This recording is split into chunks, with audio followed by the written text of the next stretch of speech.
We met around 2014, 2015. 2016 was probably our worst year. I was at my worst. I was in drug addiction and emotionally sporadic, physically and verbally abusive. It was rough, honestly. I don't know how and why we even got to where we are now. It's how awful I was to her. And looking back on that, it's still hard for me. It wasn't a fun pregnancy, and Tyler wasn't there mentally and physically for me. And then since Tyler and I wasn't married, my parents were really upset about that. So that my relationship with my parents, especially my mom, even pushed our relationship further back. I remember going to the bathroom. I was really depressed, just like crying and weeping, just kind of like, I was like, okay, this is it. You know, no one's here watching me. It's time for me to, you know, leave and go. So, but like, I just, you know, I felt like right when I was gonna do it, like I just felt like something in me. Again, I don't know what it was. And there's like, Michelle, don't do it. You know, it's gonna be a worst decision that you're gonna make. You still have a future ahead of you. You have this newborn baby, you know, can't live without you. I just kept just kind of going through it. I was going to be on the straight and narrow, and I got a new job working on bass where I'm at now, and was going to stay good.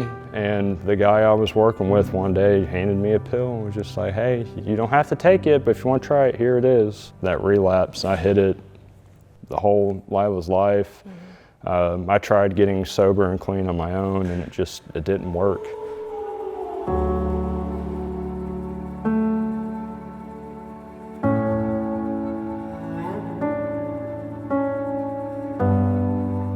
So we heard of Daystar from my sister.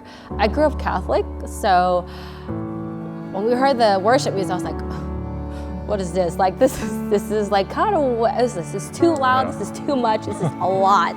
But I think over time we kind of kept coming. I didn't really mind the worship music. I looked at Michelle, I was like, you don't expect me to come every Sunday, right? You know?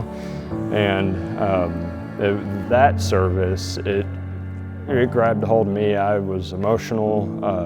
I cried. I mean, the worship music spoke to me. It felt like Pastor Jerry was looking in my eyes and speaking to my soul. And that's when I knew I wanted to keep coming back to feel more and see more and learn more.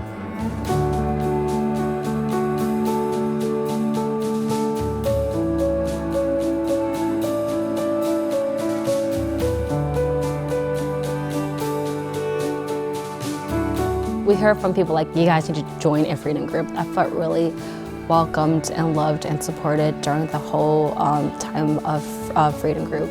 These friends I have here now is what kind of kept me coming back.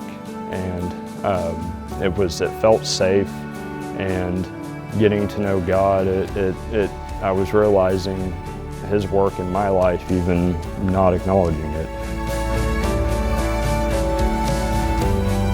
Every time when I think about what has God done into my life, and I kept thinking back, especially during my pregnancy years, because I think that was just a really, really trying time for me in that period.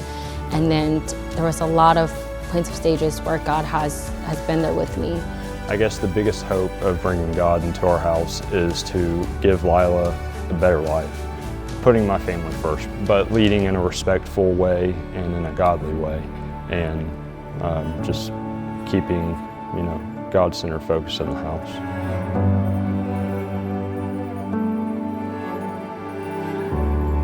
I'm just thankful that we've been able to get here. Like, did not deserve her love and dedication to me, but she stuck with me. Glad we're here, and I'm so glad that we brought God into our marriage. I mean, it saved us. Oh yeah, for sure.